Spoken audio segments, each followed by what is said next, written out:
So you want a trench? Bob asked, scratching his head. A big one. Bigger, I replied. Think medieval. Think defensive. Bob's grin widened. I like your style, he chuckled. When do we start? The tranquility of my backyard, usually a sanctuary of shimmering turquoise and the happy shrieks of children splashing in the pool, was shattered by a single brightly colored flyer. It was taped to my mailbox, a jarring splash of orange against the serene backdrop of my carefully curated flower beds. Attention, residents, it proclaimed in bold, blocky letters. New HOA regulation, prohibition of swimming pools. I snatched the flyer, a knot of unease tightening in my stomach. Swimming pools banned? Seemed preposterous. My pool, a sparkling oasis of chlorinated bliss, had been a fixture in my backyard for years. It was more than just a pool. It was the heart of my summer barbecues, the site of countless neighborhood pool parties, the source of endless joy for my family. It was my pool, a perfectly maintained, aesthetically pleasing, if I do say so myself, addition to my property.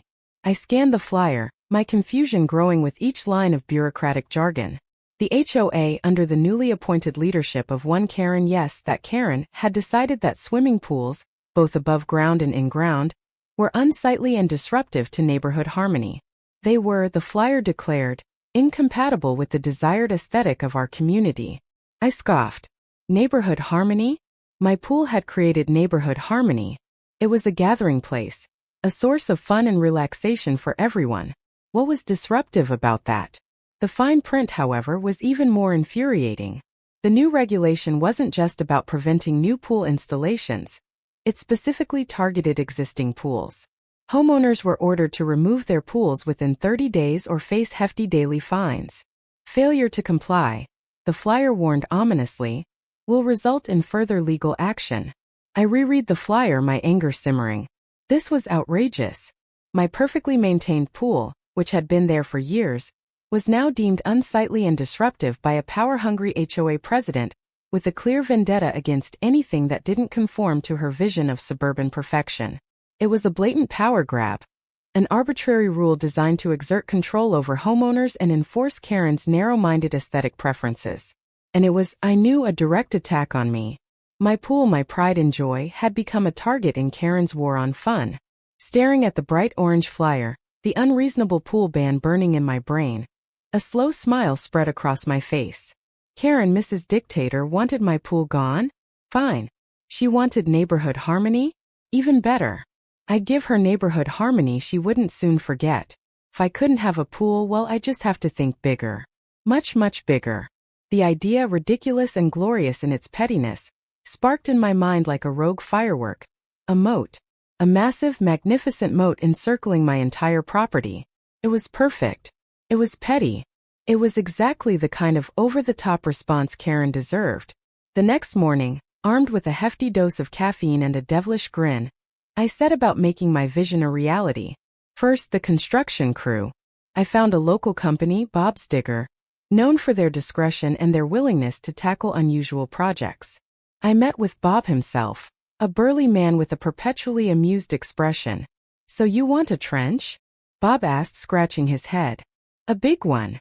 Bigger, I replied. Think medieval. Think defensive. Bob's grin widened. I like your style, he chuckled. When do we start? The digging began the following week. The massive excavator rumbled onto my property, its bucket scooping out vast quantities of earth. My neighbors watched with a mixture of curiosity and concern. Even Karen, who occasionally drove by in her pristine white SUV, seemed perplexed. What's he doing now? I overheard her mutter to a passenger, presumably another HOA busybody. Some kind of landscaping project.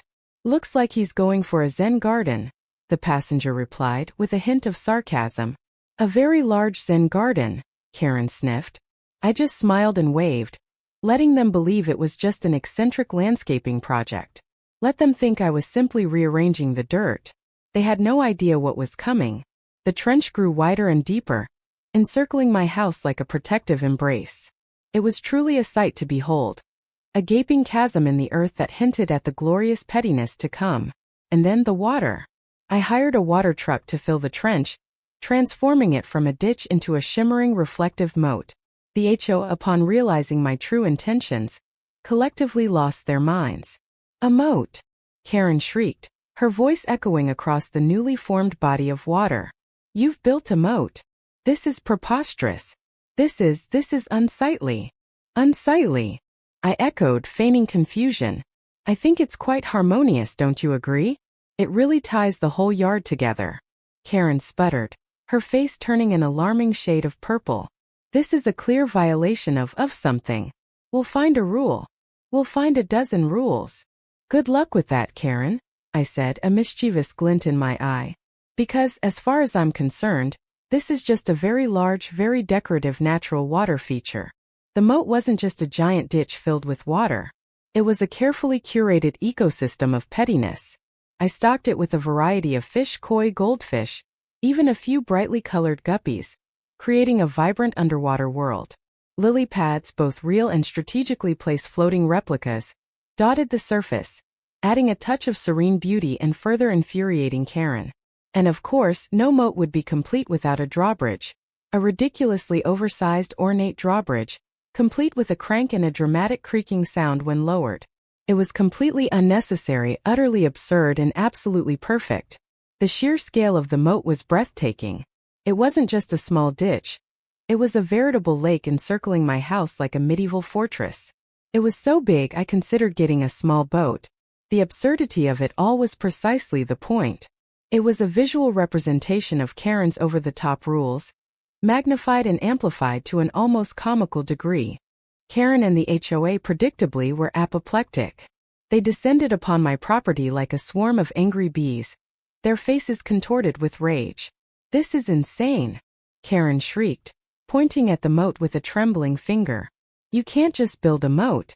It's a safety hazard. It's not in the community spirit. Safety hazard? I echoed, feigning concern. Nonsense, Karen. It's perfectly safe. See. I gestured toward a sign I directed near the drawbridge.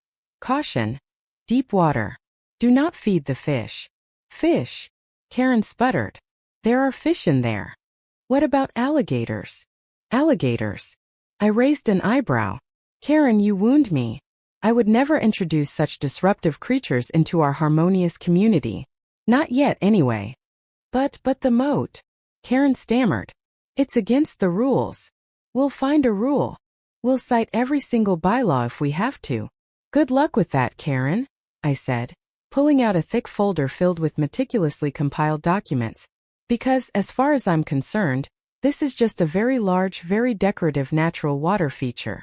I proceeded to explain in excruciating detail how the moat technically complied with every single HOA landscaping rule. I cited obscure bylaws about natural water features, water retention, and erosion control. I even presented a report from a certified wetland specialist, a friend of mine with a knack for creative interpretations, who had declared the moat a vital part of the local ecosystem. Karen and the HOA board members stared at the documents, their faces a mixture of confusion and disbelief. They were trapped. They couldn't argue with the paperwork. They couldn't deny the natural water feature designation, and they certainly couldn't accuse me of violating any specific rules. I had out-petite them. And to add insult to injury, I hired a team of landscapers to build decorative stone walls around the moat. They weren't just any stone walls. They were aesthetically pleasing, perfectly aligned, and ridiculously expensive looking. Community aesthetics, I muttered to myself with a satisfied grin. It was the perfect finishing touch. A final flourish of pettiness that drove Karen absolutely bonkers. It's beautiful, she shrieked, her voice laced with frustration. It's too beautiful. It's mocking us. Mocking you. I feigned innocence. Karen, I'm just trying to enhance the neighborhood's harmony. Don't you agree? It really ties the whole yard together. The HOA's reaction to the moat was, to put it mildly, volcanic. Their outrage reverberated through the neighborhood, reaching a fever pitch at their emergency meeting. I could practically feel the steam rising from their pristine, rule-laden headquarters. They convened like a council of war, plotting their next move against my aquatic masterpiece. I imagined Karen, red-faced and sputtering, banging her gavel and demanding my immediate moat removal. but their frantic attempts to find a loophole, a bylaw, anything that could force me to drain my glorious creation, were met with the cold, hard reality of my meticulous planning. My natural water feature was airtight. They were trapped in their own bureaucratic web, tangled in the very rules they so gleefully wielded against others. Their powerlessness was delicious, but I wasn't content with merely outsmarting them. I wanted to escalate the pettiness to truly legendary levels. Enter the caution, live alligator signs. I strategically placed these ominous warnings around the moat, complete with cartoonish alligator illustrations and bold red lettering. The signs, of course, were entirely fabricated. At this point, the moat was populated only by harmless koi, guppies, and the occasional lily pad nibbling goldfish. But the HOA, particularly Karen, was already primed for paranoia. The mere suggestion of alligators sent them into a full-blown panic. Alligators! I overheard Karen shriek to a fellow HOA member during her usual drive-by surveillance of my property. He's put alligators in the moat. That's it. This has gone too far. But are there actually alligators? The other HOA member asked nervously. Of course there are alligators. Karen huffed. He's trying to intimidate us. He thinks he's so clever. Karen, driven by her suspicion and a burning desire to catch me in the act of, well, having alligators, decided to take matters into her own hands. She arrived at my property clad in her usual power suit, which seemed a bit overdressed for moat inspection, but who was I to judge? Determined to inspect the moat herself, I watched from my window, a mug of hot chocolate in hand. Because what's a bit of petty revenge without a cozy beverage? As Karen cautiously approached the drawbridge, she peered over the edge, her nose practically touching the water, searching for any sign of reptilian menace. There's nothing there, she muttered to herself, her voice laced with disappointment. He's bluffing. Just as she straightened up, convinced that her alligator fears were unfounded, the drawbridge, which I may or may not have subtly loosened earlier, gave way with a dramatic creak. Karen, caught off guard, yelped and tumbled headfirst into the moat. The splash was magnificent. I choked back a laugh as I watched her emerge, sputtering and dripping, her power suit now thoroughly soaked. The koi, startled by the sudden intrusion, scattered in all directions. Karen, covered in lily pads and fish slime, looked less like a fearsome HOA president and more like a swamp monster. The security camera, of course, captured the entire spectacle in glorious high def. It was a moment destined for viral infamy. I couldn't have scripted it better myself. Karen's unexpected swim in the moat was the comedic climax. But the real masterpiece of petty revenge was yet to come. The caution, live alligator signs, initially a bluff, now required, well, alligators. I wasn't about to populate my moat with wild man-eating reptiles. That would be irresponsible and frankly a bit much even for me. Instead, I opted for a more civilized approach. I contacted a licensed wildlife facility specializing in rescued and rehabilitated animals. After a surprisingly easy application process, apparently Moat owner is a perfectly valid reason to adopt alligators. I became the proud guardian of 3 small docile alligators.